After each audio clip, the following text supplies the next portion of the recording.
Hello everyone, welcome to the Deep Drop. This is a fishing podcast with me, Luke McCredden, and Adam Ring. And tonight we have a third person in the podcast studios. We've got a third member of the team tonight. We are very excited to be joined by Jon Va'afusuaga, who you might recognise more from the brand Malosi. Malosi Lures has taken the tackle industry by storm, it's fair to say, and we've seen it everywhere. Lots of people are loving what the boys are doing at the moment. But it's cool to be able to grab Jon and spend some time and just talk through, I guess, a bit of everything from inception right through to what they're up to now. So without giving too much away, I suggest if you're interested in fishing tackle and where the Malosi brand comes from, stay tuned. Have a listen. Check it out. And don't forget to get across and follow Malosi if you're not already doing so and give them some love. This is the Deep Drop. This is Johnny. Enjoy. Johnny, fuck, it's good to see you, my friend. What is going on? Oh, feels like quite a lot at the moment, to be honest. Yeah, just doing the thing. It's reached a level of non-stop now in the year, I reckon. Or, I don't know, maybe it's all year, actually, in the tackle industry. Have you found now that you're a few years in, John, it's just non-stop every day of the year? Or do you have a quiet period? There's no quiet period. No. Yeah. No. And they're constantly every year at the start of the year, we're having all these planning meetings and I'm telling everybody, don't worry, we'll suss it so it's not as bad. And then you lock up and it's in the middle of the year and it's twice as bad. So Yeah. But it's cool. It is what it is. Always works. That's an interesting. I'm curious, and we'll get into heaps of stuff tonight. But are you the cruisy? Are you the casual, calm one in your team? Because there's always team members have always. There's different levels and layers. Are you not? What are you? I'm the worst, to be honest. I'm the absolute worst, and I know it. And I'm pretty self-aware, and I'm happy to apologise. But when I'm having a bad day, mate, the aura's about a metre around me, and if you go into it, it's like a toxic gas. You're like, oh, get away from me. Wow. Nah, it's not that bad. You know what I'm saying? I think I'm just I'm passionate. That's what all the people say that are Nazis. I'm passionate. No. You are. And I always I just wear everything on the sleeve and people, and I'm just straight up. If I'm stressed or I want something done or I'm really keen on something, I'll say it. And if I'm having a bad day, everybody knows. But I'm always there the next day. Oh, sorry guys, here's a coffee. Da da da. It's not a negative. Everybody else has the ability to do that too. But I think that can be a strength, right? Because and I think you've got to be. You can't be too. I don't know. There's got to be a level of just non-stop, put the foot down. Your passion obviously comes through, but there's also a level of groundedness. If you can rock up the next day and go, "Hey, I lost my shit yesterday. That's on me. Put the hand up. Let's move on." Then that's cool. I think that's fine. Well, sometimes I'll do it in a cheeky way. I'll sheepishly go, "You went all right? It was a weird day yesterday, eh?"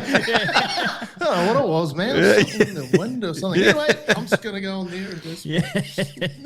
and because we're so a small team. Yeah. There's only 5 of us. So we literally, and that makes hiring quite hard because we have this little trust bubble here and down in the studio. And everybody has just been working with each other for so long, and we all trust each other. We all know, what time it is whenever anybody's having a bad day, and you just kind of support each other as best as possible. And working with my brother is not easy either. We're always, I don't want to say it, but we're brothers, so we get into it quite a lot. Yeah. And I only just recently because my other brother came into the business, my other younger brother. Yeah. He sat us down one day and he was like, you can't be doing that in front of everybody. You have to, really? Go outside if you're going to, because everyone can hear you. You know that, right? We're like, yeah, but they don't care, do they? He's everyone cares, man. It's kind of like no one wants to hear that. Wow. So it's all right then. Do you remember the American choppers? OCC choppers? Yeah. It's not as bad as that. Not as bad as that. Okay, cool. What was that guy's name? Paul Senior and Paul Junior. Yeah. Yeah, and it's not as bad as They went crazy at each other. Yeah, I think they were hamming it up for the camera. Probably. But it nearly went to fisticuffs a few times. Your Niko, who I've gotten to know over the years too, your brother, who's been in it from day one with you. I might be wrong here, so I'd be keen to hear your view on it. He seems like such a chill guy. He's like the most chill guy. Yeah. We're exact opposite. Okay. I'm the extra, just... If I was to explain the brothers, I'd be like, Niko's just chill. He gets it done. He's just quietly spoken. What about John? Well, he's hot mess. No. But it's fine though. Like you would think that, and most of the time it does complement each other. Mm. You know, and he's kind of like the quiet. He's always been this way, like quiet, creative, artistic, thoughtful. You know, when he has something to say, it's usually something that, you know, is worth listening to. I'm just all noise. I'll just like, blah, blah, blah. Oh, is that wrong? Okay, fine. What about that one then? You know, and that's just fine. And we're totally cool with the way we are and who we are, and it just kind of works. But yeah, that's a very astute sort of observation there. Well, Adam, I know you're looking forward to catching up with the boys at after this year. We'll be there, and obviously you guys will be there in full swing. John, I am curious to go back a little bit without sort of making it too sort of tell us how it started. But the fact that you and your bro from day dot just at some point went, let's enter the tackle market and make lures. I know it's not as simple as that. Tell me, like, what's the conversation that you had together that you went, you know what, this is actually pretty cool shit? I honestly don't even think we really had a conversation like that. It was just kind of all those missions in the start, and then kind of that whole thing about, you know, we're both really creative, so then making lures and getting sort of addicted to the craftsmanship and the craft, and then you know, I've told this story before, meeting Briggsy and him telling us, "Oh, put it on Instagram and stuff," and then people start sort of acknowledging what you're doing and watching it and commenting, and then at that point you sort of think, "Oh, that's pretty cool." And then people are going, "Oh, can we buy one?" And you're going, "Oh, okay, cool." And then 10 people want it, and 20 people think, "Oh, actually, maybe we should just do this like a big drop or something." Bite off way more than you can chew. And then, you know, I'm jumping way ahead of everything, but we sold out our first drop in about, I think it was honestly like 15 seconds. It just went like, sold. And we're like looking at each other going, "Oh, that's pretty cool." And it's kind of at that point, we were sort of thinking, man, it'd be amazing if we could kind of just do this and sort of actually just fund our fishing trips. Like I remember driving with him down south ages ago and going, man, it'd be sick if we could make enough lures to pay for petrol and that, eh? You know, we could even upgrade our reels. Like, it was literally that, like, you know, like, we did not think it was like, there was no big grand plan. It's just sort of snowballed, and we've just ride the wave of sort of like positive vibes and energy, and actually like the creativity and all our mates and stuff and all the people that support us, and just taking it to wherever it's going to go. And who knows where that will be. That's mad. I mean, it's interesting, John, because I remember 2 afters ago now. So what, you're about to enter your 3rd after, John? Yeah, so your first year, I was opposite you at the Rapala stand where I work. And we're all like, what's going on over here? Because who's this loudmouth? Because no. And it wasn't that. It was in the near 20 years that I've been in this industry, going to after for a long time, I haven't seen a small, I guess that smaller enter into a space that is massive with lures and a niche style of lures that demanded your attention. And it's interesting because you mentioned passion at the start of the thing. I was trying to work out, John, when Luke told me you were coming on to the Deep Drop as a guest, I'm like, okay, well, I don't know John at all. I'm familiar with his product, and I've seen the start from an industry perspective. what's made him stand out? What separated him from the rest? Because it's been a massive an entrance into the industry. I'm like, what is it? And I still remember your first stand at AFTA, essentially blacked out with this beautiful big white neon Malosi sign in the font that everyone knows now. And I thought, it's passion. It's passion. You came into this massive industry where everyone's like, oh yeah, fishing lures. And you went, no. We make awesome fishing lures. And it was this passion project that resonated with everyone. It was so interesting to see because you don't see it a lot. It sounds weird because we're all in fishing. It's a passion industry. It's a passion pastime. It's a passion hobby.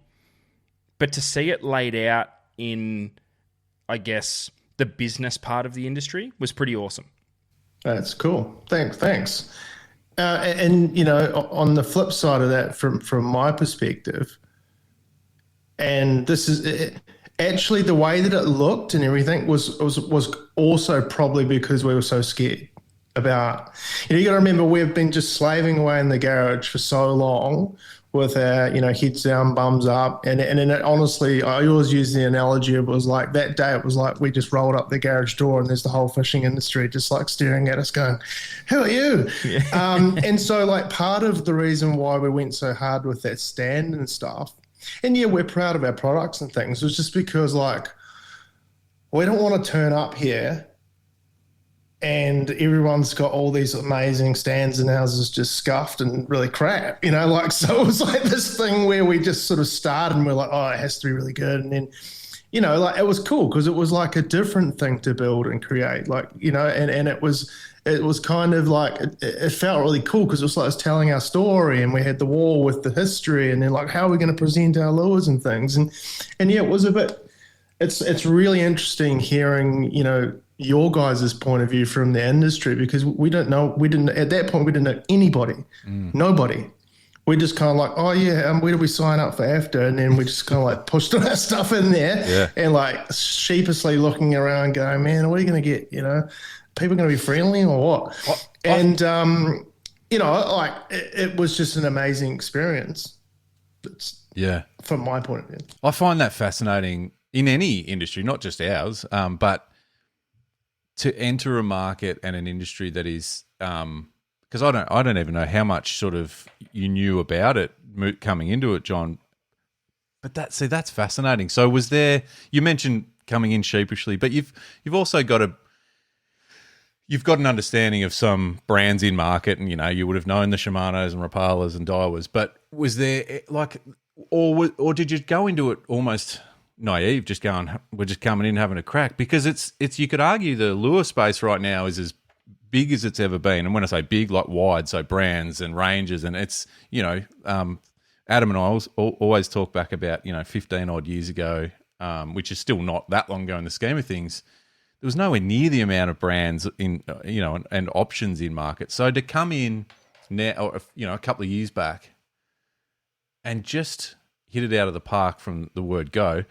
I'd love to get your insight into coming into an unknown, and then how it felt probably after that show, knowing that you captured not only the industry, because I know a few people from other brands and stuff came up and said g'day and you know, appreciated what you did, but also then after Public Day, just being blown away by getting swamped by all the kids coming in. What's that sort of, I suppose, it's like almost a week worth of different emotions probably coming into it and then on the other side of it. Yeah. Well, the cool thing about when we do stuff is we just go like as hard as we can, and you don't really have enough time when you sort of like, you're always doing more than the time you have, or the scope of what you're trying to do is more than what's actually possible for the amount of people that are doing it and stuff. So you're so busy and you're so like, oh, no, I gotta do this, no, I gotta do that you don't really have time to sit there and go and worry too much. And once we'd committed to it, it was just like, look, this just has to be good by our standard. Like, are we proud of this? Cool, let's go there. And at some point, it just flipped a switch and said, look, we're not going to be worried about what people think, and that we don't know what the industry's going to be like, and we really hope that everybody's nice and things, but we're fully prepared to just be these black sheeps that's just like, who are these guys? Because actually, when I think about it, the motivation at that point in time, albeit it should have been commercial because it's a trade show, but it was actually for us at that time more about connecting with this massive group of, and I say this respectfully, just faceless fans that we had never had an opportunity to interact with. Yeah. And, so while we were kind of just sort of like doing the thing on the trade days, like, oh, hello, how are you? Yes, I know about fishing, blah, blah, blah. Here's my thing, and it's 35 grams, and it does this, and blah, blah, blah, and yeah, how can I help you? We're all just kind of winging it at that point. Way better at it now. But it's kind of like, I never want to come across overly salesy. So it was a bit of a weird experience on the trade days where people would come up and go, oh, who are you? Because also like a lot of people that visited us on those trade days didn't know who we are. And they're kind of looking around and going, oh, okay. But so it's a bit on the public day. Yeah.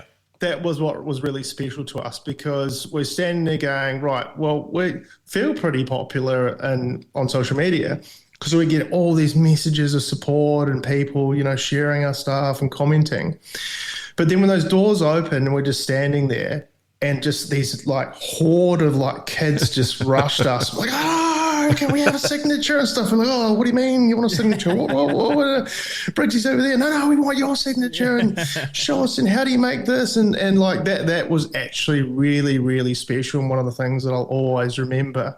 And it's one of the things that we always come back to, that sometimes when we get a bit lost in the sauce and it feels like too much like we're building this business, we got to remember, hey man, like let's never forget where we came from and remember who kind of like put us on the map. It's all those people from the early years, all the lure makers that followed all the processes. We had heaps of people come up in that first year with them handmade lures going, oh, look, I followed your process and I learned so much and I made this and I caught this, and and even down to little kids with like, like derpy looking like lures, but it's just real cool because they're like, oh, what should I do? It's like this, so that was just like super, super special. And then, coming away from that, and then, like you said, a lot of industry people coming up just going, hey man, I'm this and that, and I'm come see us over there. Like it was actually like,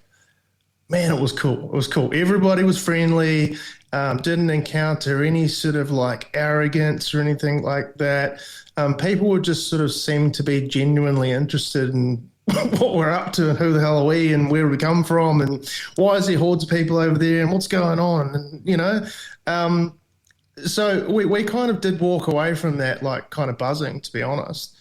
And the cool thing is, like the next day we were kind of on a trip. We went on a trip with all the boys.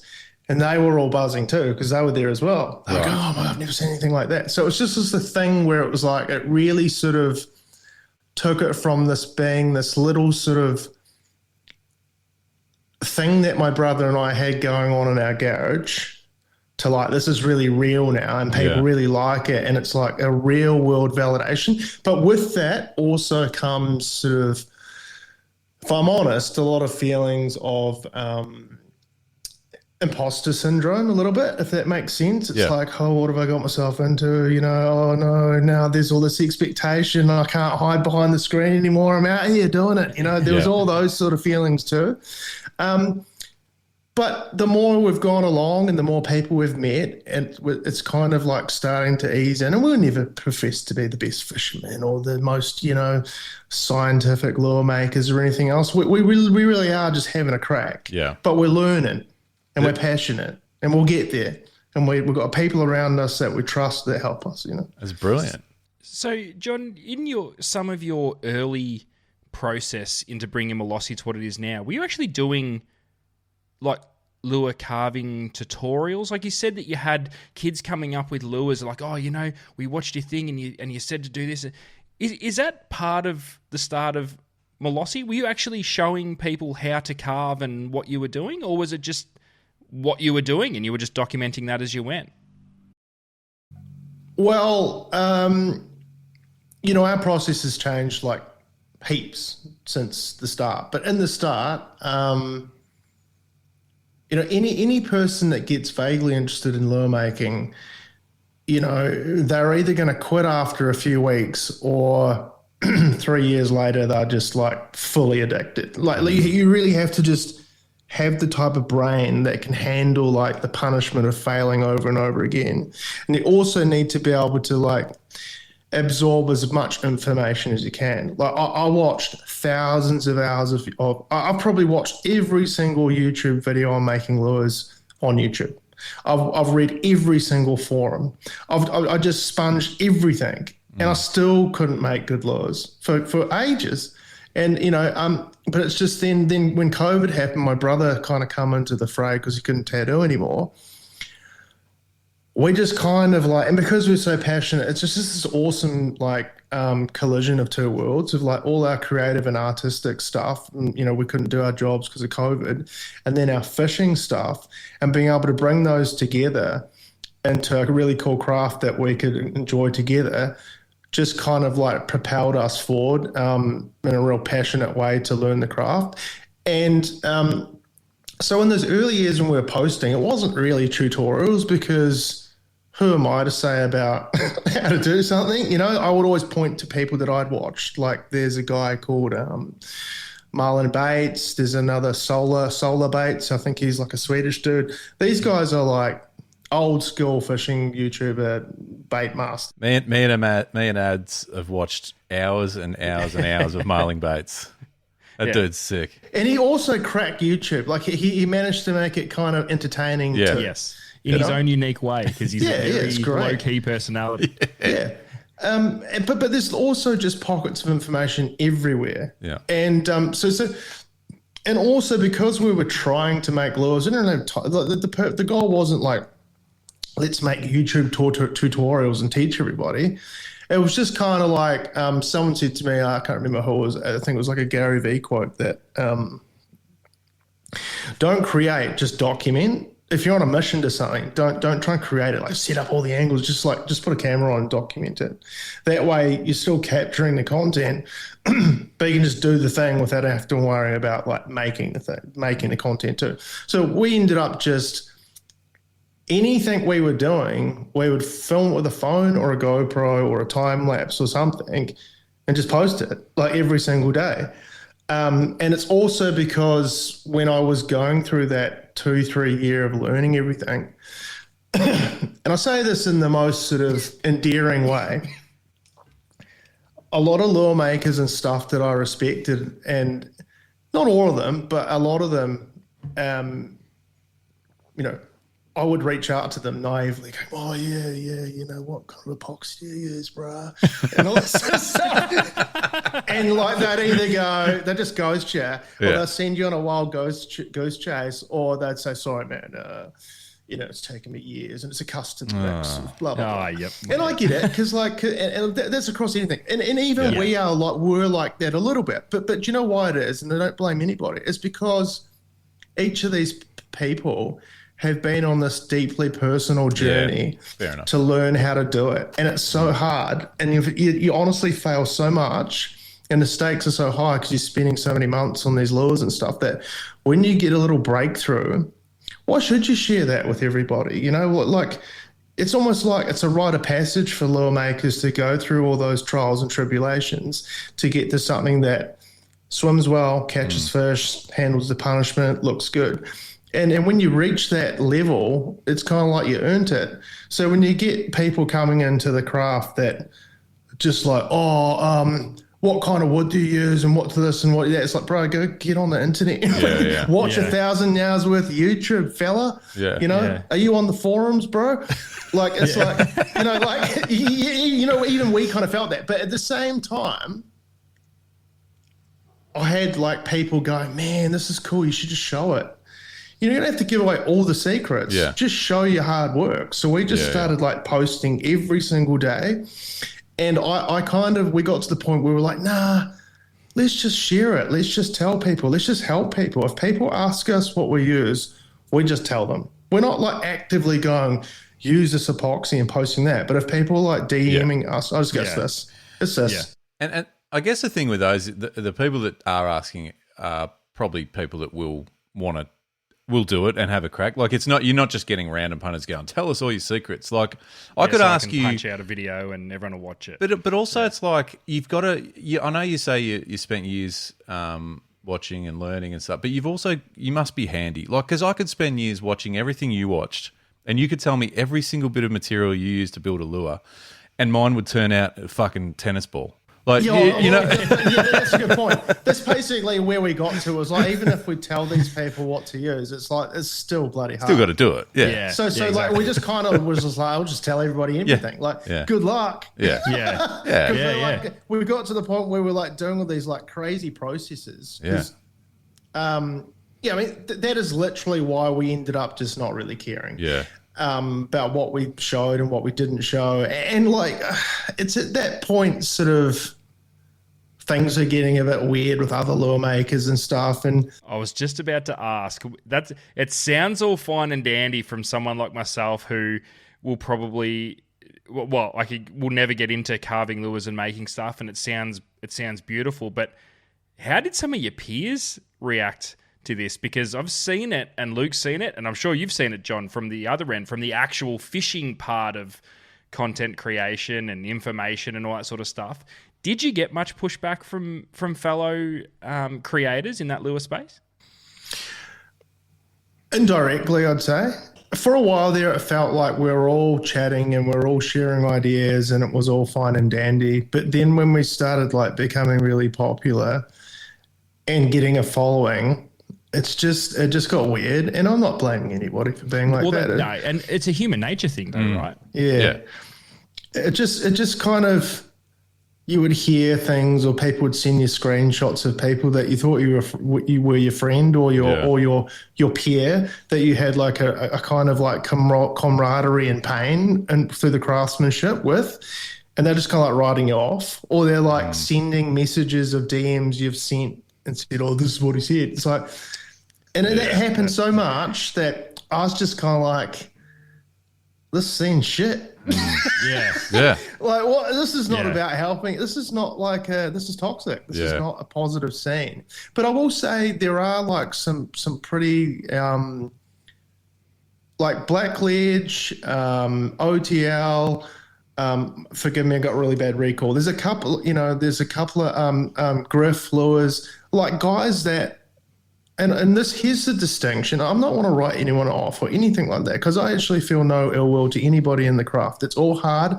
I respect every single lure maker in a garage whittling away and doing their thing. Doesn't matter whether they're doing it the old school way, very small batches, or they've tried to scale into CNC or whatever. It's all hard. It's all difficult at whatever level you're doing it. But I think like, Griff, OTL, Blackledge, they're all sort of like doing their thing, and I never really feel like there was any bullshit there. They're just doing the thing like we are. And every time I talk to any of those guys, they're always like, man, you guys are doing so well. And I'm like, yeah, you're doing so well. And it's just really nice. Yep. So there's that level. And I would say that those brands are quite up there. They're very well recognized, thoroughly tested worldwide. They catch great fish. They swim well. They're very mature. Their process and their products are very mature. I never ever had an issue with any of those people. I could call them out now and have a big chat about what we're up to and not feel like I'm, going to get betrayed or anything. But then there's just unfortunately this other like. I don't want to be too harsh, but it's like a cesspool. Oh, yeah. That's it with everything. That's just comes with success, John. That's just life. Comes with success. No, but it's hard, man, because like it is shit. It's shit. I'm not like the type of guy that like it hurts. It really does hurt. And here's another thing that you guys probably find quite interesting is that that was multiplied when we tried to scale, right? Because you're all on a level playing field at the start when we were like, okay, we're going to carve everything. We're Japanese craftsmen, yeah. Like, this is sick, And then like you go like a few months later and you've done like 3 lures and you're like, yeah, it's still pretty sick. and then you take your 3 lures and you go cast them, and the first one it got like a wind knot and it pops off and you go, oh, it's still sick, you know. We're still having fun, right, guys? Record that, you know. There's heaps of times when it was like that, and then you know, parallel to that, you know, we're getting more popular and people are like, oh, can we buy them? And then look, we're going. And we're all still working our full-time jobs, right? So I'm coming home, working till 2 in, weekends, all of this stuff, trying to like do these small batches of lures. And you get all the materials and, all this stuff. And then you put it all on the credit card, you sell it, you pay the credit card off, but you're still nowhere where you can quit your job or do anything. So at some point we were like, we actually have to sit down and look at our process and think about how do we scale in a way that respects the craft and doesn't feel, that just feels right, the right balance, you know, like, and you're looking around at other brands, big brands that we're respected, and it's just this whole thing about like what's handmade. How much of a handmade lure or how much handmade processes make it a handmade lure? And if you depart too much from that, you're instantly blacklisted by 90% of the lure making community. They just hate your guts. And you never really get a chance to sit down and explain why you've made these incredibly hard decisions that feel really bad, and you're lying in bed going, oh, but you know, I won't be respected anymore. But actually, when you look at the lures that are stood the test of time, like Carpenters, you know, I'm not going to mention other names, but they're all CNC'd, you know, or like Jackfin, great lures, and that's like 100% handmade, but they're all resin cast. Yeah. It's like, it's just such a grey area. Yeah. At the end of the day, I just stopped justifying it. And I was just like, look, we just looked at our processes and we thought, what can we hang on to that from a handmade point of view that's really important to us? It's like the finish. And then what else is, so here's another thing. When we did our first few drops, the overwhelming feedback was they're amazing, but we can never get our hands on them. 2, they're way too expensive. And then,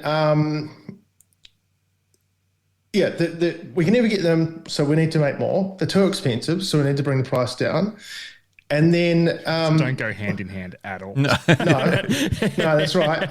And then we're working out of our tiny garage, so it became like a real health risk to do these massive big batches.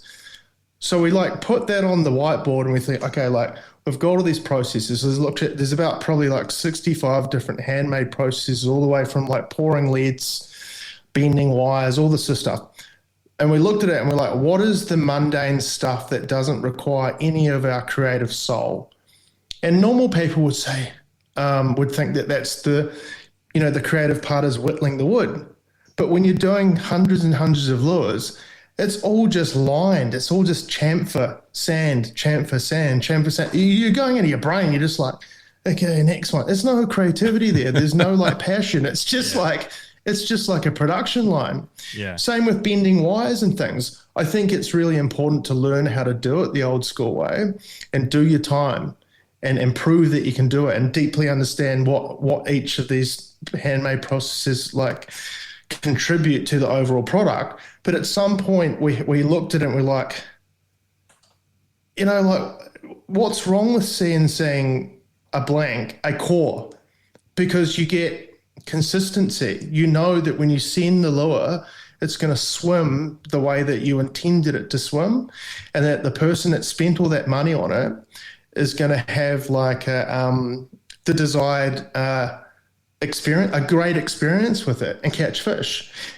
And then my other justification for moving to CNC is because we wanted to make our lures way more stronger. A lot of wood stuff, it gets waterlogged as soon as the teeth sink into it. And sometimes you can't get a good hook set because the epoxy's soft and it's just like hanging on. We'd had heaps of GTs, we get them right to the boat or to the rocks, and we'd like fully set them, and then they just look up, let their mouth open and off. It's because the teeth sunk it. So we were like, That's how we come up with the resin cast plus the wood core. But we couldn't hand cut the wood core because of the tolerances needed to fit in the shell. So there's all these things that contributed to the process, right? Over 2 years it took us to do this. And then we're like, yes, this is the perfect lure. We feel good about this. We've innovated our own processes. We've cut out all the mundane stuff. We've kept all the creative stuff, like the hand painting and hand placing of stickers and all this sort of stuff. Look at it. There you go. And then the little community's like, shit, it's not handmade, So I was like, okay, Really? cool, all right. So that was the immediate feedback. Pushback because it wasn't handmade. I'm being over dramatized, and maybe it's my own insecurities as well, maybe a little bit. But it kind of like, well, that was our deep insecurities that people are going. We've given up too much, but it's just you can't do one without the other. But it's also like they're getting what they want because they can get their hands on the product now. There's stock because you're able to do volume or more. But they don't. I think the history that you've had with building lures gets massively discounted because, as you've said, there's a difference between being able to go to something like a CNC and then you've got to learn all this process about, like I said, with the core, being able to withstand the tolerance of the resin over the top and how this reacts and all. That's what you've still got to know what that is. I mean, It's funny. It's funny how someone is more than prepared to watch you sit in a garage at 2 a.m. just taking each stroke line. And I'm guilty, John. I follow lure makers. I watch them. I sit there going, this is the absolute tits. And they sit there and make one lure and it takes them 18 weeks and then they've got to paint it. They sit there for 5 days sanding it and you just sit there in awe of the craft. Yeah. But don't get me wrong, I still am in awe of that. And if I had time, I would do that. I love doing that. No, but this is my point though, John. You're so overqualified to get to the point where you're like, no, I am going to go and CNC these because you had the idea to scale the business. But if something goes wrong on something on that CNC machine, or you get the wire through tags come in and you look at it, your previous knowledge of bending them yourself and making how they sit, you can run your eye over it and go, that's not going to work. Or, hang on, something doesn't seem right. Or you get the final product, it doesn't sit the way that it was designed to. You can identify it because you've done the hard yards to go. Whereas it could be easy to go to China and go to a warehouse and pick a lure off a wall and stick a pretty paint job on it and go, there you go, world, there's our thing. That's a different process. You've gone through that stuff to qualify, making life. It's not even easier because you've still got to quality control this stuff. We just wanted to go full time, really. Yeah. We wanted to build the dream and keep the dream going. And it's a great point you make. I mean, people that are listening, we spent 4 or 5 years hand carving stuff, learning everything. It was so hard. I could still go down there tonight and whittle a new lure and everything old school way awesomely. I still have all those skill sets and stuff. But actually looking at every one of those handmade processes and re-engineering everything we did was the hardest thing I've ever done in my life. I've done so much hard stuff in my life. That was the hardest thing my brother and I had done. And we actually submitted an R&D thing later on and honestly, it's like a Bible. It's about this big. We tried. One day I'll post it when I get time to do YouTube. It's just we tried so much different stuff, fail for 3 years. So when people look at the end result, to me, it's one of our greatest achievements. I'm real proud of it. And that pride for that just sort of overshadows any sort of naysayers because they didn't walk the shoes that we walked. And they don't know, But I think that also contributes to the story of going back to that first after you wear, and we're looking over going, I don't know who they are, but fuck, I want to go over and have a look. You know what I mean? Because there was that, again, there's that passion. You'd been through there was a process to get to whatever lures were displayed and how they were displayed on that stand 3 years ago. That's so far down the road of where this thing started. and how, and that's what I mean by it kind of gets discounted with whether it's the disposable world we live in now or just the access to information. We all think we're experts. You can jump on Google, type in 5 words, and you can kind of get pages and pages on how, when, and why. And we all think we know. The hard yards are still so critically important.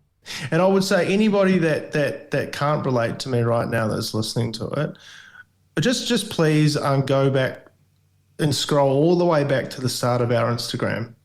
It's literally the first photo is like a tiny corner of my spare bedroom with maybe like a piece of sandpaper and a craft knife.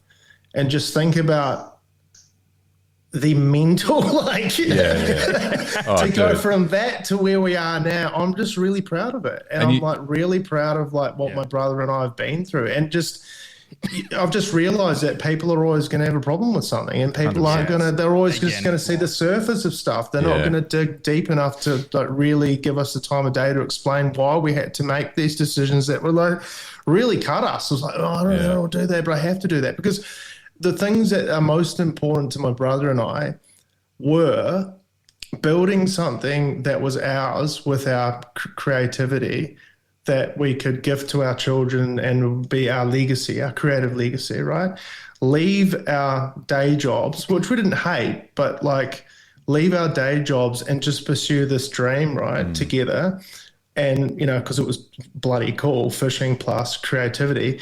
And then the other thing was just being able to have everyone that remotely likes our stuff have the opportunity to fish with one of our creations and hopefully catch their PB or just have a sick experience with our lures.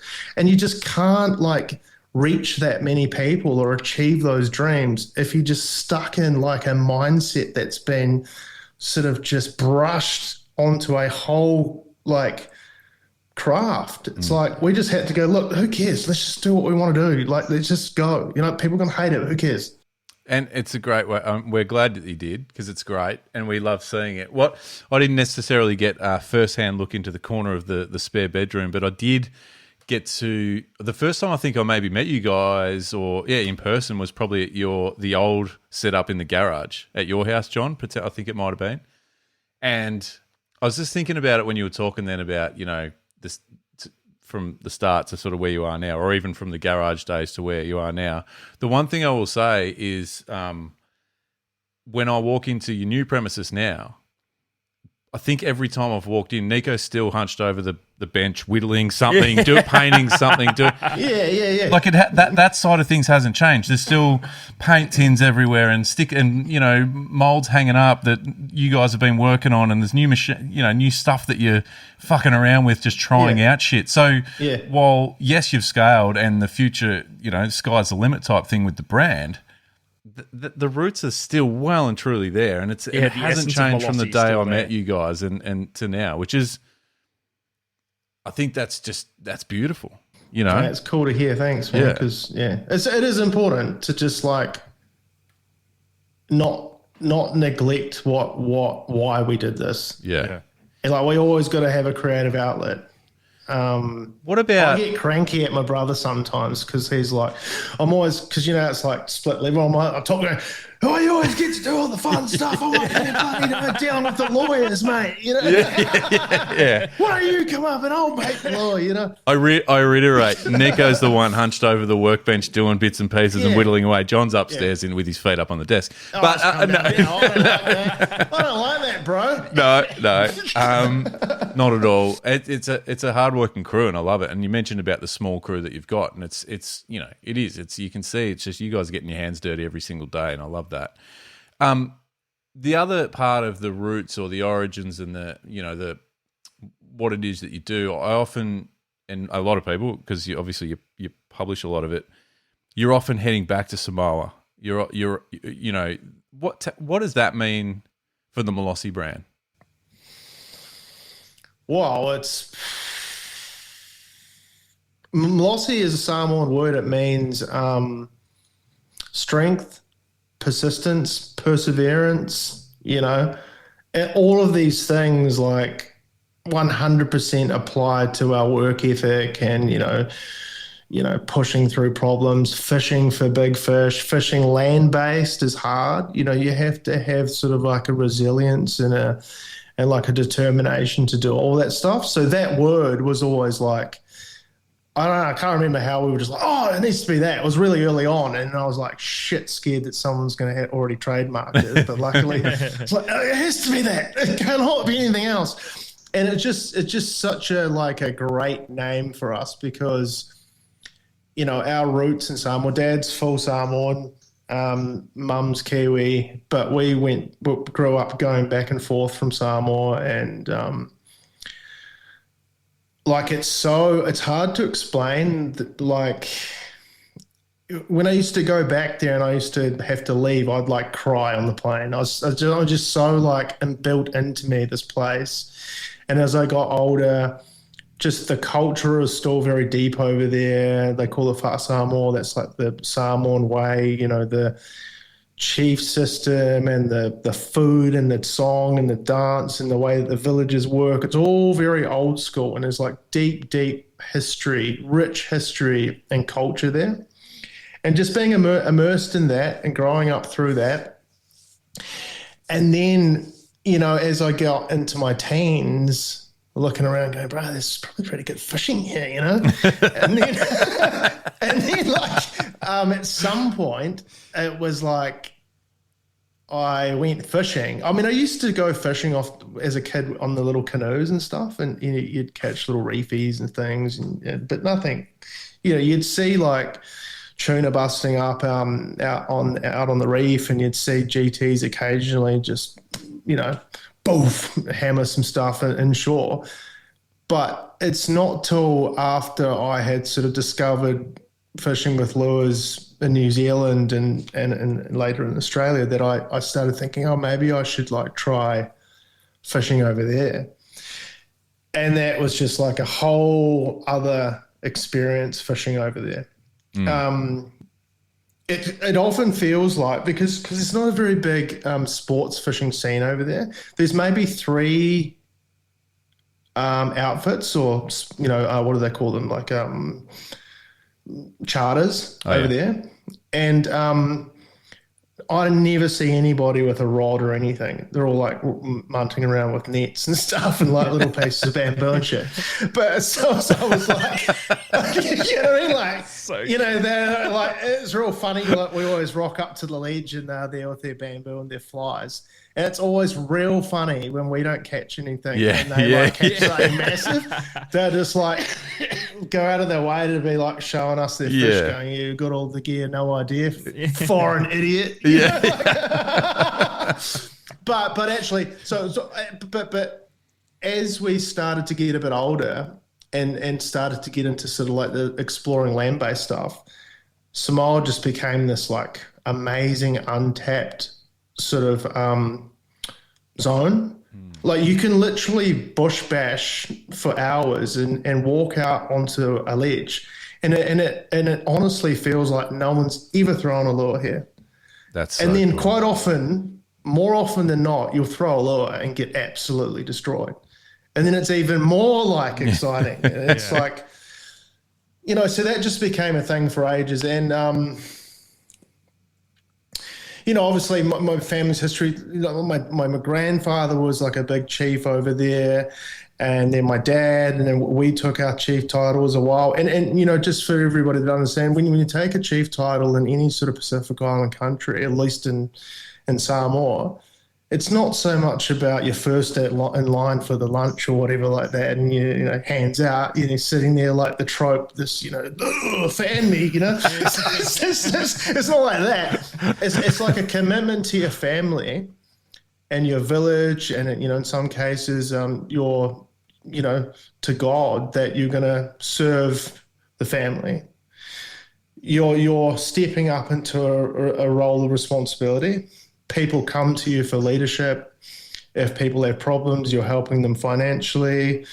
You're going over and, it's that kind of role. It's a role of service, and that was something that was taught to us really early on. So, we don't talk much about our titles. But I think it is a big reason why we're so deeply connected back there as well. There's like it's real deep, you know. That's cool. But I love it. But what's great is that while we do go back there for our Matai responsibilities and our family responsibilities, we can also go fishing.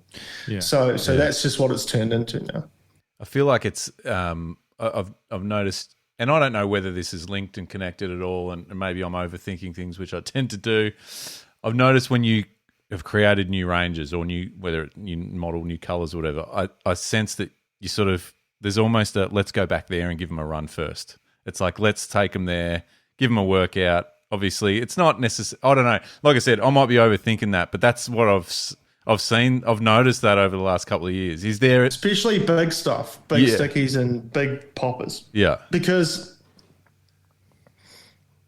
I don't know. It's just like a luxury if you go there and if you time the right moon phase and the weather's good and there's water moving around. Sometimes it can feel like it's just, you know, like fish after fish. And you're sort of, and like, I know that probably it's more efficient to be testing stuff from a boat, but we just really like the whole, I think for us, land-based fishing is good for the soul. It's just like you're out in nature and stuff. You know, it's just, I'm not going to, people get into the land-based versus boat thing, but it's like, for me, I just like land-based fishing. I'm sorry, you know, like I could never afford a boat. I could make a massive argument that if you're testing lures and developing them from the shore, they're more than qualified to step onto a boat because you're fairly limited, you know, as in you don't have the freedom to, oh, there's a bust up over there, we'll just go over there. Or, you know what I mean? Like you actually, again, those credentials are there. If these things are the go-to lure to fish off a ledge wherever, then they're going to work. Of course they're going to work in a boat. I think it also, that's a great point. I think it also forces you, and I'm not saying, you know, well, I mean, I'll just speak from my opinion. Like when you're standing there and not much is happening, we're still casting and we're watching very intimately how the lure reacts to everything we're doing. And we're putting lures on different setups and we're trying different stuff. And, you know, you get a lot of time to just be with the lure. You're not constantly thinking about, let's pull anchor and go somewhere else. Let's go over here. Where's the fish? You're kind of just going, oh, so when I do that just like that, it does that. And you know, and then after a while of doing that, you kind of start to find these patterns of like, if I do this and that, if there's a fish there, it will always raise it. And if I do that with it, it'll always, like, it will kind of entice a hit. So I think you might be right. Well, for us, it's like, when we create a new lure, we go to Samoa, there's nobody around. We're in this like place that we love. The water's turquoise. It's tropo, coconuts everywhere, whatever. GTs flying around. They're all real violent and aggressive. Dude. And we're testing our shit, man. Like, it's just good. It's good vibes, you know? Yeah. And there's not like boats everywhere. Not all of like people rocking up and annoying you.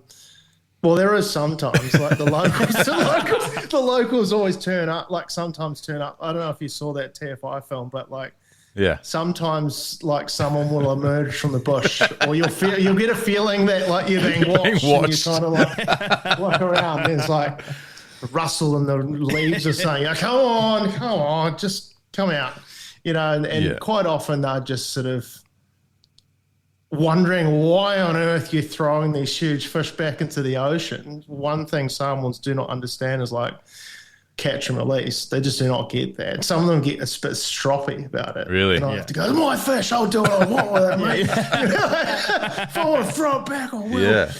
You know, but quite often, you know, because everybody in Samoa is very poor, I don't have any problem giving them a fish. Yeah. You know? Well, and none will go to waste, I'm assuming. Enjoy. Yeah, that's right. Yeah. No, that's fair. That's cool. That's really cool. I think it's really what I've loved watching the journey so far is the ability that for you guys from a product point of view have managed to go from the big stick baits, a big timber stick baits, handcrafted, as you say, and then there's been the whole journey into the development. But all of a sudden, there's now lures for arguably trout and bream and your estuary species, metals, which, Jesus Christ, like there's I have a more. question. I have a question about metals. Yeah. Yeah. Go on. How did you make them fucking cool? That was Because you know what I mean. They're it's metals. a metal. I don't know. I just kind of pushed some shapes around, so I thought that looks cool. Yeah, because it's one of the only metals in recent times I've looked at and gone, "Fuck, that looks awesome." Adam, you and I, for the years we've been a part of it, and I've said this publicly before, I've never seen, and me, I'm included in this, I've never seen people go, got to have that metal.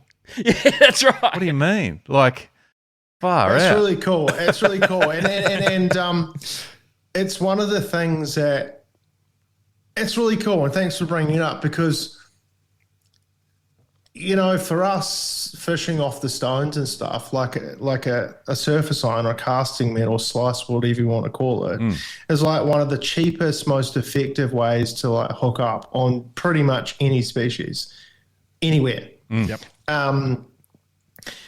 And, you know, we still always try and make stuff that we want to use. Like, we're always trying to get to the thing, you know, and in the early years, it was really frustrating. It's like, oh, I don't have a metal. Now I have to use that. Now I have to use that. Wouldn't it be amazing to have, like, one of our own metals? But so and also my dad, growing up in New Zealand, I don't know if you know them, but sort of like our introduction to surface iron casting metals were hex wobblers. I don't know if you know those. They've kind of like a hexagonal pipe. You know how like some casting metals are just a pipe, but it's cut on an angle? Yep. These are a hexagonal rod of metal cut on an angle. So it has these facets that are flat, but at odd angles that flash. Right. So everybody in New Zealand in the 1970s, or probably 80s and 90s and stuff when I was a kid, was using these. And my dad was sort of sticking these little pieces of, you know,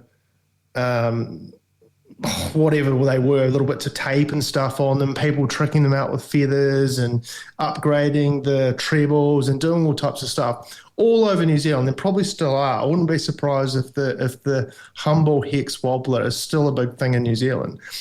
For, you know, kahawai and kingies and all types of stuff, salmon. Yeah. So we had that sort of ingrained in us, but then also when we come over to Australia and we're you know, fishing with, you know, Briggsy and all of that, they're talking about like, you know, Helco twisties, raiders, Spaniard raiders, you know, shore catch nights later on. And so all of these kind of like inspirations were sort of running around in sort of our head of like, and you can't just go and rip one or the other. And it is kind of hard in that space to be original without trying to just make it different for different sake. Yeah, yeah. Like, you have to have like the bait fish profile, and you have to have like some flat sides for the flash, because a rounded side won't give it that like pinging beacon thing that you need. So what we ended up doing is just pretty much combining that hex wobbler that we'd fished with Dad with sort of like a bait fish profile, which is similar to like a shore catch night or a raider, and just giving it the facet, just kind of like making our own sort of version of it. And then you put like nice stickers on it and put it on some packaging. It just comes together and go, wow. But for us, it's just kind of like, okay, well, we just want something that's going to hook up. And, you know, maybe that will catch some strays and people think, oh, it's not like super unique, but I'm still proud of it. And I think it's like heaps different. It's asymmetric. One side's heavier than the other. It flutters differently to everything else. It swims different to everything else. It casts different. Like all of the old stuff that we were using, like no shade, but like all the raiders and stuff, like the splitties and stuff were too small. You had to drill out all the holes to get to upgrade everything. It was just freaking annoying. So we just like, okay, well, this is what we want, and people seem to be really liking it. There's probably a difference there. And that's probably not so much the design, Adam, that we were talking about. It's probably just the extra little bits and pieces that I'm sure get thought about, but maybe not to that detail. Like, Well, what if I need to upgrade it? Like, you know what I mean? Like, so you've already thought of that process, mate. You know, but even just knowing what you want out of a metal lure. I mean, a lot of the metals that have been so successful forever, some of them don't even have an action. It's just a matter of winding something really fast that flashes, and then you get a little bit where the action's not necessarily for a strike, but it's more to throw light. It's to actually activate those flat sides to catch water. But so to even have a plan, like, okay, well, we're going to create a metal. What do we actually want it to do? Yeah. Because again, if you wanted to create something that you just wound like fuck and it went super fast and you were getting reaction strikes, it would look completely different to a marksman. True. Like, it's, you know what I mean? But you've got these sort of more versatile things. Okay, we want to be able to flat wind it. We want to be able to pause it and still have an action. We want to be able to jig it if we want to. We want to be able to slow down the action and still have it do something to catch some light and just get those things. I mean, when's the last time anyone put some thought process into a metal? And it's no disrespect to anyone. It's just metal. It's the most basic lure that we've got. It's so bloody effective in so many different ways. I think that's the appeal too. It is simple. Yeah. It is simple. And why overcomplicate it or over-engineer it? And I kind of was like, when we've started the process, we just lay lots of different ideas out. We're all drawing little shapes and this and that and thinking about materials. And, you know, some surface irons are made of, you know, composite ABS plus lead. Some are made just lead, but they just don't hold up. Some are like old school. They're made out of copper or brass, but you can't scale that stuff anymore. So you got to go through all that first as well, and then you have to like make all these different considerations, and then hopefully like funnel it into something that ticks as many boxes as you can. And then once you've done that, you got a bit of confidence to go, right, we're going to release this, and you know, we're stoked. Hopefully everyone else is. Yeah. I reckon, I reckon everyone is. Curious to get a bit of insight from you. I think it's fair to say that you, and anyone, I suppose, on socials that's not following Malosi, I'd suggest you do, just for a look. Yep. If you're not even, you know, just even check to go it out. back to go back and have a look at the history. Yeah, one of the things that is clear and evident is the community that you guys have built of anglers, young and old, beginner to expert, whatever you want to call it, is enormous. And I'm curious to know how much you lean on that and lean into those people for, I guess, trends or what they want. And I know it's hard because if, you know, all three of us on this call have had million conversations over the years with people saying, we need this. This is what we want. But when you go, let's be real, it's not there's nothing in it. Or whatever. What's your takeaway from having that scale, that size of community that's behind the Malosi brand, that just wants to use the shit, wants to get involved, and then wants to share their insights and feedback? Well, first off, you know, like we don't we fully respect that they kind of put us where we are. So their opinions really do matter. You know, I know other people in other industries and other brands that really don't care what their customers think. Like, we know what's best. And at some point I think it has to be a marriage of your own conviction and all of the work you've done to our products, and then what your true fan base, the frothers, actually want and what they'll use. Because, and one of the powerful things about having such an engaged young fan base like we do is that we have these over the years, we've cultivated these groups, private sort of, we call them like teams or something. I can't remember what my brother kind of has done that. Chris, my other younger brother. So Niko's the quiet guy, you know, the quiet giant, and Chris is my other brother. He's like a wizard guru. You get along. Come over. You get along with Niko, Adam. You're about the same height. both very Yeah. tall. Oh, okay. So, okay. instantly something He's a in big common. donk. Yeah. A big donk. Bumps his head on the doors and all that sort of stuff, on the door frames. But Chris has like cultivated these groups. So he's got like a light tackle group with like 80 to 100 just absolutely engaged, frothing young fishing every single day before and after school and everything else. He's got like, a land-based group. He's got a heavy tackle group, and those groups are kind of like our focus groups. Now, not so much in the earlier days. We're kind of just hoping that we got it right, but now we can go to them, and it's all based on trust. If these people aren't sort of like contributing to the conversation or, are engaged or, fishing all the time or, giving feedback and stuff, then there's no point in them being there. And I think they'll recognize that too, because we give them product and stuff to test. But what you get is this really awesome little focus group that you can run ideas by. You can poll stuff. I can jump on there and go blah, blah, blah on a Friday, and they will come jump on and go, no, that's a shit idea, blah, blah, blah. That's what are you doing that for? Da, da, da, da. But, like what it does is it creates a very genuine conversation, with a large amount of people that we trust.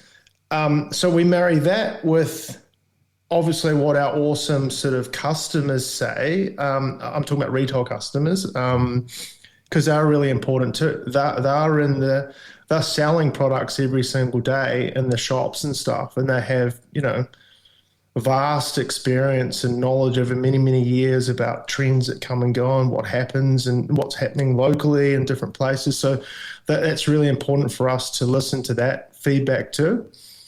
But then also it has to be something that we and our sort of inner circle really want to use. So the inner circle, so like Briggsy and Joe and other people that we trust and our family and our friends and things, like it's something that we would just always put in our tackle box and we're happy to go use. And that's, for example, it's why we haven't made a trolling lure or a trolling skirt or something like that, or a deep drop, like a slow pitch jig or something. Oh, just because I thought you were going to say some that. deep drop merch or something, whatever. Yeah. No. That wasn't sort of some sort of weird slide there. Yeah, I know. Okay. Yeah. Don't worry. You're good. But yeah, if it's not something that's in your Yeah, if it's not something repertoire, you can use. then it's not on the cards short term. Yeah. It doesn't mean it might, later on. But sort of like having that condensed community is great for product. And then also getting back to your other point, just having so many people for every negative thought or every insecurity or every sort of imposter thought that you might have, and everybody has it. You're lying if you don't. Yeah. There's someone that's going to pop up and go, oh, I love your shit, man. It's sick. Yeah. I just caught my PB bass on this. It's my favorite lure now. And it just wipes all that crap away. Yeah. It's like, I'll just keep going for that one person because he had a sick time. Do you know what I mean? Yeah. So like, I think it's really important for us to stay connected to that community that built us. Yeah. And try to be as honest as possible and try to just, and I'm talking about in the way that we kind of like do content, like be raw, organic, authentic as much as possible, show the process. And it is quite hard to like, I'll be honest, on a Monday morning, I'm like, we've got to film everything. But then when someone comes and puts a camera on my face, I'm like, get the fuck out of here, I'm busy, So it's like, I don't want to be filmed right now, But I think that's just because we're still like pretty much a startup and everyone's busy. I think once we get the right people in the right place, Niko and I hope can kind of like fall back to the way it used to be, where we're just like mucking around together down there, filming it all. But yeah, to your point, I do feel really lucky that we have such a big, frothing fan base, and we don't take it for granted. Yeah. You know? I think it's from what I can see, it's all genuine too. We had Briggsy on the podcast not too long ago. If you haven't checked it out, if you're listening, well worth a listen. We didn't even really talk much about fishing in the end, but my point is, when I've spoken to him, and I think I spoke to him just before Staples were released, and I made a comment like, oh, you know, what do you think? I reckon he chewed my ear off for an hour about like how hard he fished it, and he, you know, almost wanted to try and find something wrong with it, like not try to, he does, but to give you annoying. that feedback, and he worked them so hard, and he basically summarized that by going, man, these are fucking awesome. Like I can't fold them, and I've tried to, you know. So to have a few people in your corner like that is probably crucial, I suppose, too, to what you're doing from a development point of view as well, I guess. Yeah, those. So I think when you start producing lures at the kind of scale of Staples, where it's like thousands and thousands of lures, you know, you work so hard to make sure. You know, there are always going to be the odd one that fails, whatever. Yeah, of course. But, you know, that's what our sort of like replacement policy is. We'll just replace anything. It's usually a faulty one. But like having Briggsy and Joe, well, I would say that Niko and I are our own worst critics. Like the way that it used to work is like I would do sort of like the swim action stuff, and Niko was sort of like doing all the aesthetic stuff, but we'd kind of work together. But, you know, sometimes he'd bugger off because we were working, and I would like, you know, come up with version 24 of something. Yeah. And then I'd go and swim it, and Niko would be like, nah.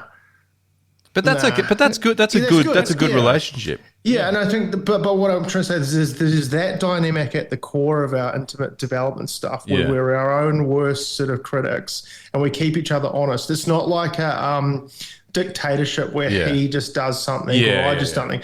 Like I critique his colours and say that they're average if I don't like them, and he does the same. But that John, we like to think we're like that. Adam was shit last week on the podcast, to be honest, and I've told him. You know. I don't have to. I just listen. I owned it. Yeah, it's like super. I'll have to listen to that one, and I'll send you some notes. Mate. Oh, he was good. He was good early, John. He got halfway through it, got overexcited, and fucking completely dropped the ball. No, oh yeah, okay. Endurance problem. Get it? I get it. Yes. That night. Endurance. It's a wonder our episodes don't go for 4.5 seconds. Anyway. Yeah. So like, That'd be a PB. I'm going to listen to it. Actually, I'm curious. So what was I saying? So you got us that are, and I think it's really important to have that in a business, any business. Yep. You don't want to be operating in like an echo chamber or some little bubble where you're just like blowing smoke up each other's asses. That's bad. So then when you add like Briggsy and Joe into the mix, I'll tell you a little story about these two. They are the harshest critics, man. It's to the point where I'm not nervous about sending stuff, but I know if I send it, it's like I've got to be in the right headspace to receive the laundry list of shit that they're going to send me, you know? And it started a long time ago. Yeah. It's been happening for ages, this sort of like, you know, abuse or whatever you want to call it. Have there been any moments where you're like, has there been moments where you're like, you know what, Briggsy, this isn't working? It's right. We had a big argument in the car recently. It was like, I think it was in Samoan, and I was just like, look, man, shut the fuck brakes, up, brother. I don't want to hear any more of your shit, man. You don't understand. Wow. Oh, you're getting all sensitive, brother. You want to feedback? No, I'm not. You are. Oh, guys, calm down. You know, because we're all mates. But like, here's a couple of examples that are quite interesting. So the Vader, which is our big, probably our best floating stick bait. Wooden one. Sick action, very versatile. It's caught heaps of trophy fish all over the world. For years, Joe would be like Joe Wild's in New Zealand, prolific king fisherman, kingfish angler, caught massive kingies land-based. Just thousands of kingies. knows his stuff, we'd send him lures and he'd basically get on the phone and be like, yeah, no, that ain't it, bro. Like, I'm not fishing. It's not going to catch me any fish. I'm sorry, man. Really? Yeah. How do you feel when you hear that? And it's obviously constructive, but at the time, how do you feel? Oh, it really hurt. Yeah. The first two words that What come does to this mind are fucking guy want? Yeah. Fuck. But so here's why the Vader took so long to come out. Because you'll notice it didn't come out with everything else. It came out like 2 years later. Because honestly, we would iterate it and like we'd be unsure, Joe would be off it, Briggsy would be off it. And like everybody could see the potential. It just needed it's such a tricky lure to balance that I honestly, there'd be times where we'd iterate. We probably did maybe 20 or 30 different versions. And sometimes we'd just have to completely like, I'm over it. Like we'd work on it for a month. We'd go down to the lake, me and my brother. Today's the day. Set up the GoPro, cast it, and just heart sink. It's like, we've gone backwards here. This is shit. This is dog shit. And then just like I remember my brother just like fucking chuck him in the boot and like everyone's quiet and stuff. And you just go, I'm just not touching that for another month. It's so frustrating because we don't know what we're doing. I'll say it. We're just kind of iterating and observing and like adjusting. We're learning, Yeah. So, but what I said this on a thing that I did with Joe recently. So I really appreciated both of their feedback. They just give it to us raw dog. Just like, I don't like this because of this. And if you keep it that way, I'm not throwing it, bro. Like, that's the sort of shit they say. And I go, cool. But so I think we've worked together for so long that we all kind of know what we want, and we'll be able to get it way closer now. Yeah. And when they, and that's why Briggsy and Joe will talk so highly of the product, just because they've been intimately involved in like making it into what they wanted it to be, which is really great when you have such influential, talented content creators and really, really high level anglers that are so deeply invested in the things that they're throwing. Yeah. So that also works really, really well. That's why when you talk to Briggsy, he'll just passionately talk about it because it's like he's just so involved in it. Yeah. I mean, you know that how close I've been with it and have seen it, and we've, Lee Rayner, who Adam and I are good mates with, it was an interesting one and I don't think he'll mind me saying this. He's an older school angler, like he's been around forever. He's unk status. Is he unk status? Is that what it is? Yeah. Yeah, man. Official title. Write that down, Adam. Yeah, both of you are as well. We're all are we? Is that a good thing? Or is that making us sound old? I think it's a good thing. Okay, I'll take it. The young people think they think we're irrelevant. We're cringe, man. And we're just used by date, but I wear it as a badge of honor. Okay, sweet. No, I'm with you. I'll wear it with you. YNs, they don't know what they're talking about. Well, all right. Anyway, I was really interested to see, and this is you're aware of this too, but someone like Lee pick up some of the it was probably staples more than anything, and this is probably shows a bit of where he's at, the level he's at too. We were talking about the hero, which is that diving hard body. You can cast it a mile, blah, blah, blah. The first thing he said was, I'm going to catch mulloway on this. I'm like, yeah, sweet. Like, okay, cool. I mean, he's caught 1 million of them, Yeah. And he was catching, and still is up until like a couple of weeks ago. The fucking did too. Mulloway out of the surf, not just in a fucking estuary system. Yeah. Like He's texting me all the time to mulloway. Yeah. And so he's a very talented angler. He is. And credit to him, he will use, in his situation that he's in from, contractually, he'll use what he needs to use to get the job done. But he'll also be, when he's using stuff in his own free time, out of his own free will, it's got to perform. Like he doesn't use stuff that won't perform because he's very much as he goes fishing more than anyone that we know, he still needs to, like in his mind, and he says it. I need to make the most of every time I'm on the water, and so to be able to pull some of that stuff. I don't know how much of the southern species were in mind, John, when you were designing some of this stuff, but we've seen it firsthand too, even as estuary perch and stuff like that. I think I've sent you a few pics of that sort of stuff, John. So it's cool to see. I guess that was my original point before, to see it come from the timber stick baits for your obviously your big pelagics off the Stones or wherever, and now we're seeing basically a versatile range for whether it's casting metals, ads as you say, to smaller stuff for everything basically, which is really really cool. That first step was every time we release something different that expands the sort of fishing possibilities. It's really cool because remember, for the longest time we're only making big stickies and poppers. We had all these grommies like, oh, they're sick, but these young dudes aren't they don't have like $2,000 friggin' Stellas and Saltigas and big PE8 rods.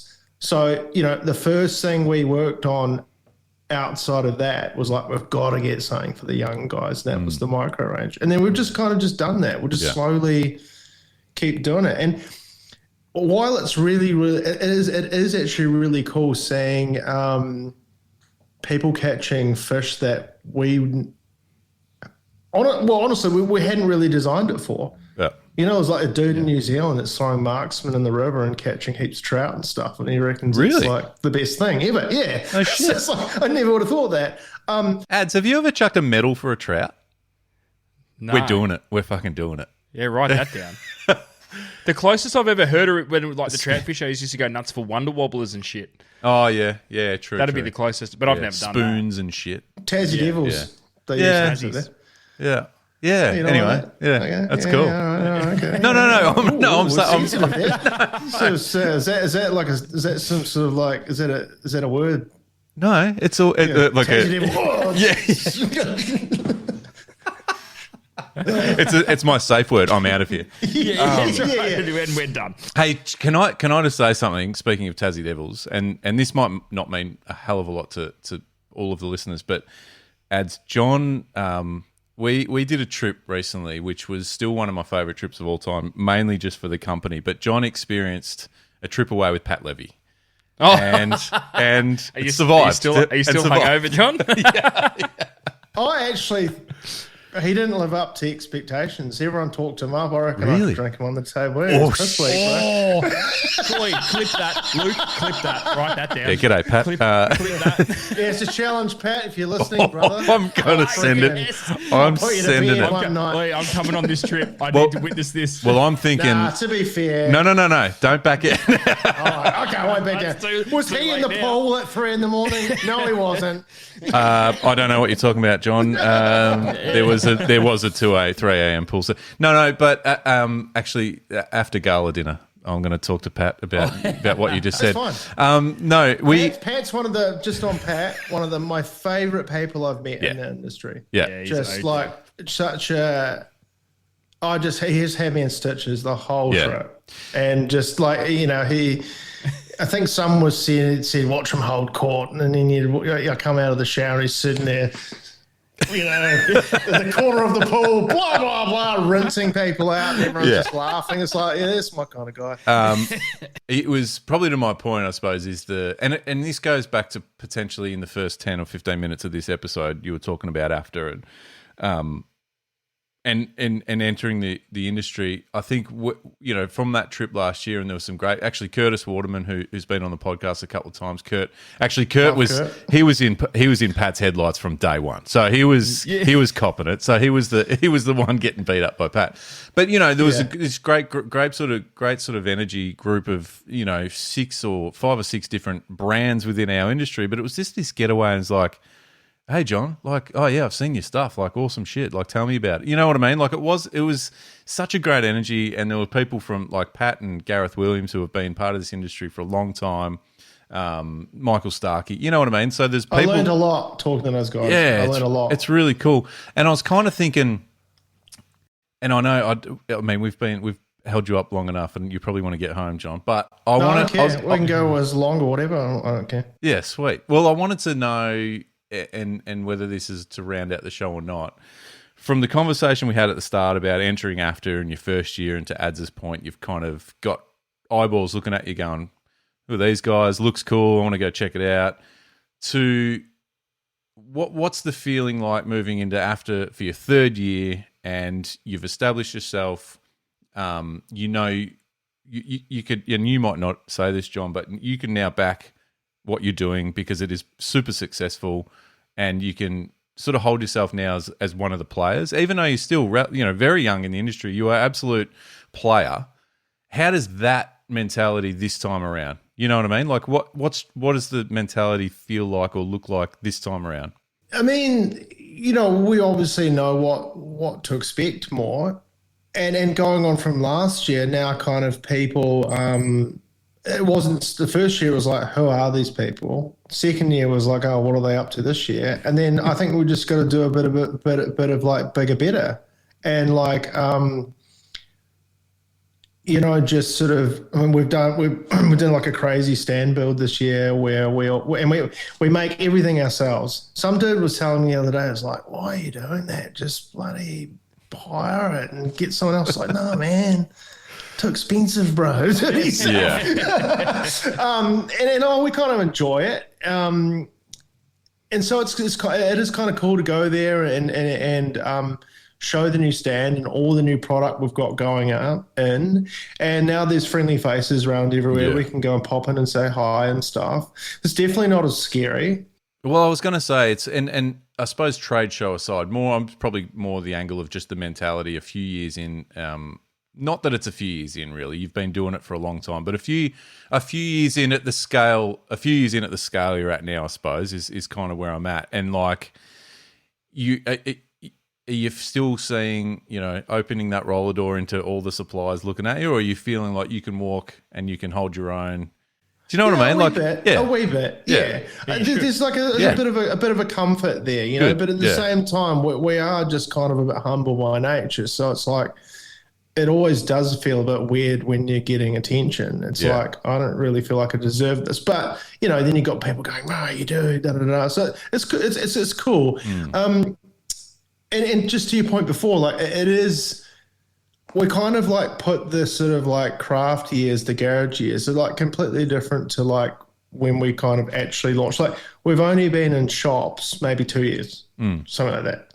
So that's kind of like how actually green we are. Yeah. Compared to a lot of brands, I mean, every single brand there, big brand, are like heritage brands or like 20, 30 years. Yeah. So actually, when I do think about that, it does feel good to be sort of like holding our own a little bit with these people, with these brands that just hold so much sort of respect in the industry, and being able to sort of, hopefully make some sort of friendships or relationships with the people within those brands, and that maybe we can learn a bit more, because we still are just kind of winging it, really. Yeah, I think everyone is, though, aren't they? That's kind of the beauty of the industry, I think. You know what I mean? That's good then. The beauty of it. So. Everyone's just like, fuck yeah, what's next? But this is fishing to its core, whether it's recreational fishing or the fishing tackle development creation industry or wholesale or retail. There's so many variables in fishing that you can't. We talk about it all the time. Everyone wishes they could have that crystal ball to work out what's happening. Did we know that?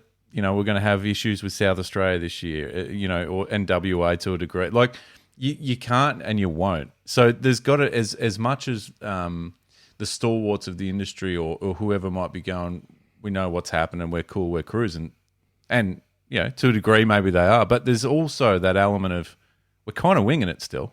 Every single year there's an element of winging it. Yeah, I think so. Anyway. Yeah.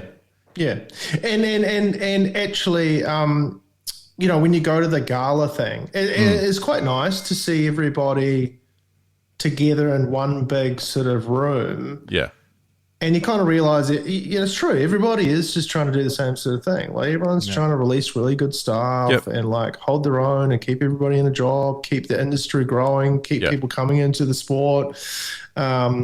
Especially young people coming into the sport. That's really important. Yep. And sort of continuing to promote the things that we think it's important, responsible fishing and all that other stuff, and making sure the commercial guys aren't taking too much of our recreational stuff and vice versa. And it is cool. It actually is. It actually, to think about your question, it's nice to be part of something like that. Yeah, actually. It's a good scene to be part of. I think that in my day job and even in the deep drop, Adam, you and I talk about it all the time. Where we've spoken about what is it that we're doing? We're 187 episodes in, and really what we always come back to is we're just trying to I guess encourage people to have fun with what is arguably, or not arguably, we back it. It's the best hobby in the world. Yeah, and it's fun. And that's all we do. That's all we want to do. Fun. We want to encourage having fun with it. Yeah, not taking it too seriously, enjoying it for what it is. Congratulations, that's many episodes, man. That's good. Yeah, thank you. Yeah, and but my point is, whether you're 2 years in for to having stock in stores, or when you're 50 years in, that's what effectively you're doing too. It's encouraging people to get out and enjoy it. I think with a new brand on market over the last couple of years, it's just bolstered it. So it's awesome what you're doing and the whole crew, and you should be proud of it. We're loving it, and as long as you're loving it, and this is another thing Adam and I talk about, as long as we're loving the deep drop, we're going to keep doing it. So we might be in our 90s before we wrap this up, ads, but as long as we're having fun, and I think that's probably, I'm guessing you guys probably feel the same, John. As long as you're still got that passion there, you'll still keep doing it. Yeah. As hard as building a business is and everything else, at the end of the day, I'm doing what I love, being creative, fishing with my brothers. Yeah. My dad's in there all the time. Like, I really just feel really lucky and really blessed to be able to do it. And that will just keep the fire burning, mate. Yeah, keep man. going, having a crack, and we'll see where it goes. It's so good, mate. It's awesome. It's so good.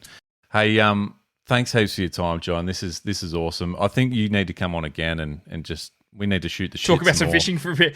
Yeah, We did it again, Luke. We got a guest I know, and talk about fishing. But it's brilliant because I could talk to you, and I do talk to you, John, for hours on end about just all sorts of random shit. Yeah. I'd love to share what we can share. Maybe not the conversations at 3 a.m. in the pool, but some of the other conversations. I don't remember what was said tonight. No, and that's good. I just remember looking up at the stars and spinning, going, I remember getting out of the pool and spinning. Let's talk about some missions and stuff. Yeah. We've done some crazy ones, and maybe we need to do a mission, deep drop Malosi mission. Let's get there. Or maybe I could come on another time and tell people how to make a lure. I'd be happy to do that. Hey, too. fuck. Could we do a lure making session together? Yeah, you could do that. Be sick. Watch me cut fingers off. Oh, dude, yeah, this is going to... I'll hold the camera. It's probably safe for everyone. Yeah, that'd be good. Thanks. Hey, Johnny, thanks, man. Appreciate it so much. We'll catch up with you real soon, eh? Yeah, you're a legend. Thanks heaps for having me on. It's fun.